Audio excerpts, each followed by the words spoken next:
Welcome back. Throughout the political season, many youth indicated that they are not interested in the political process.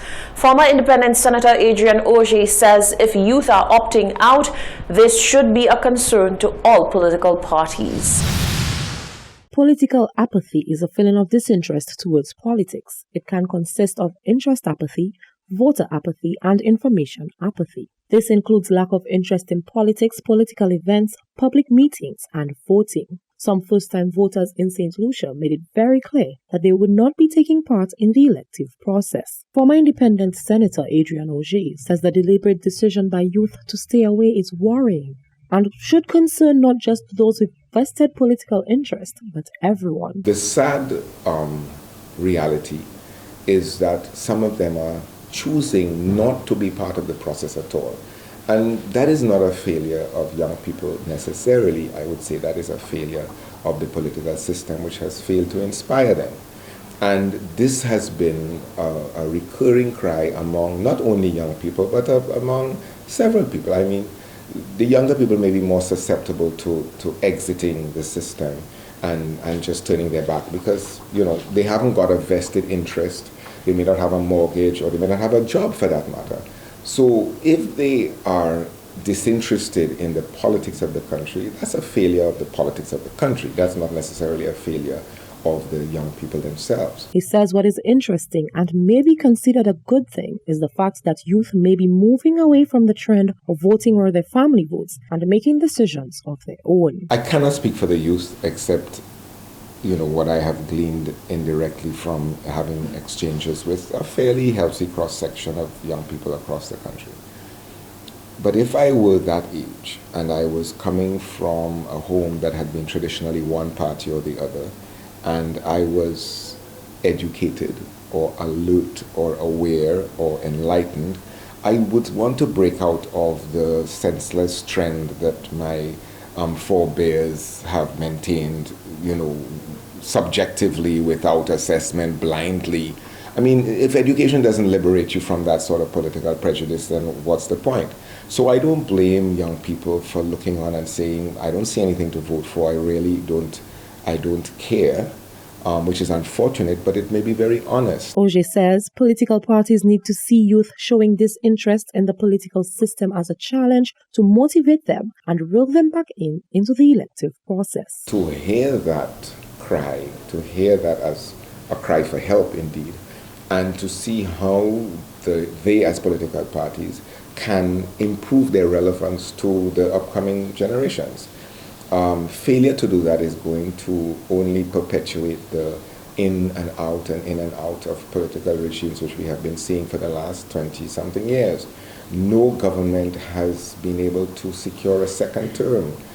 The sadness of that should be on the minds of every citizen of St. Lucia, because it is also reflected in growth rates which have not exceeded 1 and 2 and 1.5%. Reporting for Hot 7 News, I am Genevieve Gonzague. On the 26th of July, one family's life turned upside down following a hit and run in Escap that resulted in the death of one individual and the hospitalization of 2 other family members. Natoya Popo Leon says she lives to tell the tale of how she lost her mother and how her son ended up critically injured. She says more than 1 week later, the individual who caused havoc in her life has yet to take responsibility. While many were out casting their votes on Monday 26th, Trudy Natoya Popo Leons lost her mother right before her eyes following a hit and run in Escap Micoud. More than a week later, Popo Leons says the perpetrator has not turned himself in. She says she was on her way back home from exercising her franchise when her vehicle was hit and sent off the road back flipping. Drove down to Schuzel to vote, driving back up at 40. Coming up the Escap Hill, heading back to Castries, a vehicle coming up full speed and another black Audi coming from behind, full speed overtaking and getting me off the road in the process, but never stopping.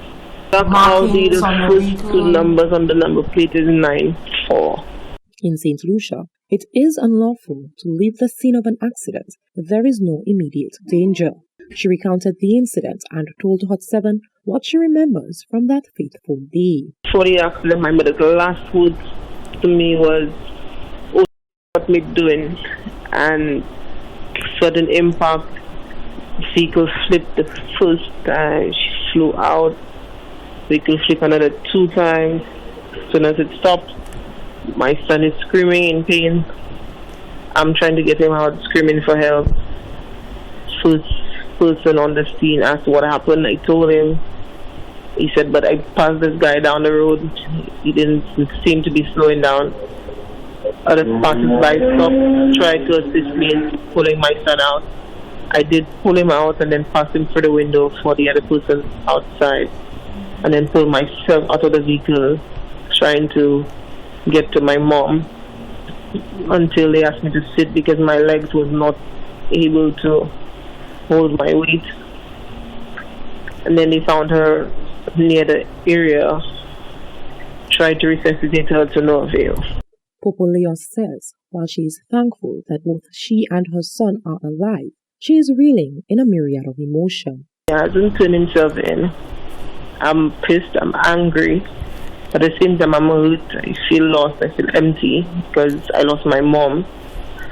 I'm her only child, and my son lost his grandmother as well. So I'm having to deal with more than one set of emotions all at once. My son is recuperating nicely, but he's having to deal with the emotions of losing my mom because they were very close. Leonce is pleading with members of the public who may know the whereabouts of the Audi who veered her off the road to come forward to the police. Reporting for Hot 7 News, I am Genevieve Gonzalez. Prime Minister Philip Japie in his Emancipation Day address outlined 5 key provisions that his government will be implementing to commemorate emancipation. One of the major plans announced by the Prime Minister is that the government will lend full support to the CARICOM Reparations Commission. St. Lucia's Commissioner to the CARICOM Reparations Commission welcomes the plans by the Prime Minister and hopes that they will be implemented to bring about real change. For such an important day in our history as Caribbean people, the significance of Emancipation Day has often gone unrecognized and has been relegated to just another holiday. Moreover, some choose to deem the day as a Rastafarian holiday, as they are the ones who consistently celebrate the day in our society. In an effort to commemorate the day and recognize its true importance, Prime Minister Philip Japie is pledging that his government will institute 5 key plans, one of which being the government supporting CARICOM Reparations Commission with the reparatory justice agenda.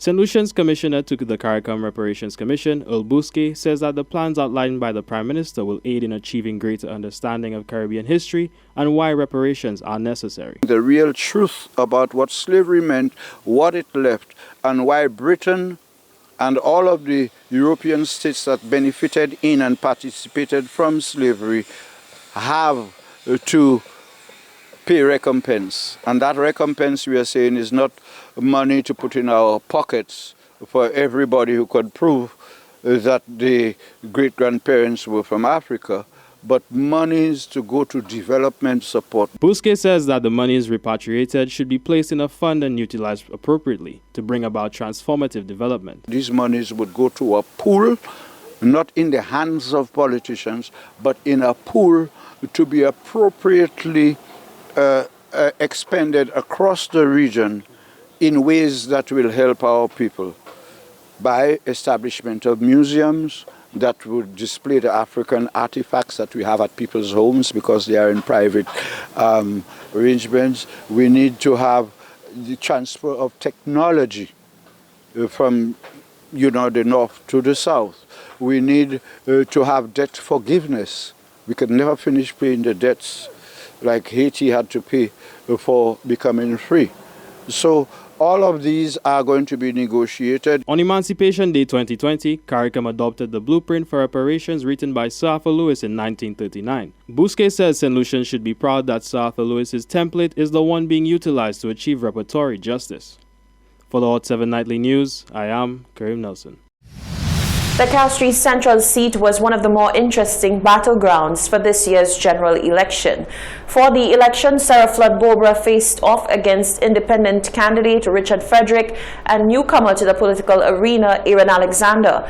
At the polls, Bobra lost devastatingly to Richard Frederick, who is now the Castries Central MP. Now, as the dust has settled, Sarah Flood-Bobra has released a video expressing thanks and well wishes to constituents. The story that emerged out of the Castries Central constituency pre-election was whether Sarah Flood-Bobra would retain her seat or be defeated by enthusiastic newcomer Aaron Alexander or independent Labour candidate Richard Frederick.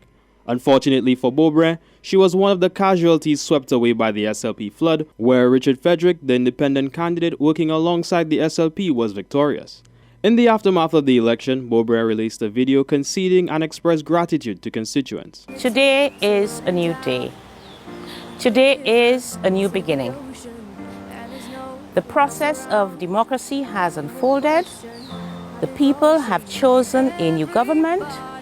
The people have chosen new parliamentary representatives, and I accept the process. Today, I pause to do a very important thing, to thank the people of Castries Central for sharing your lives with me, for journeying with me. It has been an honor and a privilege to represent you. Bobra said that she has accepted the result of St. Lucia's democratic process and the people should also respect the outcome. This past election was difficult. The result for many was unexpected, but that is the democratic process. This is what we value. The principles of democracy are sacred, and it is important that every St. Lucian continues to honor and respect them. I want to congratulate the new government. I want to pledge my support to continue to working for the betterment of St. Lucia and for Castries Central. Bobra was elected as a Member of Parliament in 1997 to represent Castries Central and was subsequently re-elected in 2001. At the time, she was a member of the St. Lucia Labour Party. In 2016, she was once again victorious, this time on a United Workers' Party ticket. Time will tell if she chooses to run at the next general election. For the Hot 7 Nightly News, I am Karim Nelson. The importance of incorporating local culture and heritage in national development was highlighted recently at the launch of the Caribbean Ties exhibition on Emancipation Day. The showcase, which runs throughout August, is expected to be an added attraction for cruise visitors this summer. Caribbean Ties Connected People Then and Now is a traveling exhibition that opened in 12 countries across the Caribbean and in the Netherlands in 2019. The initiative is the culmination of a Leiden University-led research project titled Nexus 1492. St. Lucia was not on the original roster. However, through fortuitous means, the St. Lucia Archaeological and Historical Society was able to partner with the organizers to stage the exhibit on the island this year, 2021. Throughout August, the general public is welcome to visit the exhibit, which showcases indigenous heritage and culture and its contemporary value, along with a varied local cultural package, including artisans at work to enliven the exhibition. President of the Society, historical anthropologist Dr. Winston Fulgent, says one of the objectives of the exhibition is to highlight the heritage of St. Lucia and the wider region and the importance of its protection within a nation's development agenda. Development, where we think steel, concrete, and glass is the only way to bring people forward, threatens to destroy sites in order to foster economic development. This exhibition is taking place on one of the last heritage sites in the city of Castries and the wider Castries Basin and in St. Lucia in general. One of the aims of the Nexus 1492 project is the highlighting of the past within the present to ensure that the heritage agenda of our times raises awareness for the preservation and protection of the past. Today, I hope that the collaboration between the Leiden University, the St. Lucia Archaeological Historical Society, the Holy Trinity Church, and all of the other partners who have come together for this exhibition brings the St. Lucian public to a point where there's a spotlight on heritage and the need for its preservation. Donalyn Vitte, Permanent Secretary in the Ministry of Tourism, Information and Broadcasting, Culture and the Creative Industries, expanded the perspective of heritage and sustainable development by emphasizing the importance of mainstreaming local culture and heritage in the national development practice, specifically with tourism. The interconnected relationship between tourism and culture and the shift in visitors' awareness has put to focus tourism concepts such as heritage tourism, cultural tourism, village tourism, community tourism, rural tourism, and many others. In the final analysis, the concepts all recognize the needs and travel motivation of the visitor today have gone far beyond sun, sea, and sand. Some of the factors that strongly influence the visitor's decision and travel patterns are the visitor's essential motivation to learn, to discover, and experience, to really look into the intangible and tangible cultural heritage of our people, its attractions and products that make the destination. The ministry and the organizers have hope that the exhibit can be sustained beyond August. Vitte pledges continued support of the initiative, including the development of a tour package of the exhibit to present to cruise agents. Dr. Filgens and Vitte were speaking during an Emancipation Day church service to launch the Caribbean Ties exhibition in St. Lucia.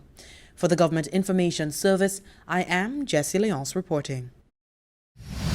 Stay with us. There's more news after the break.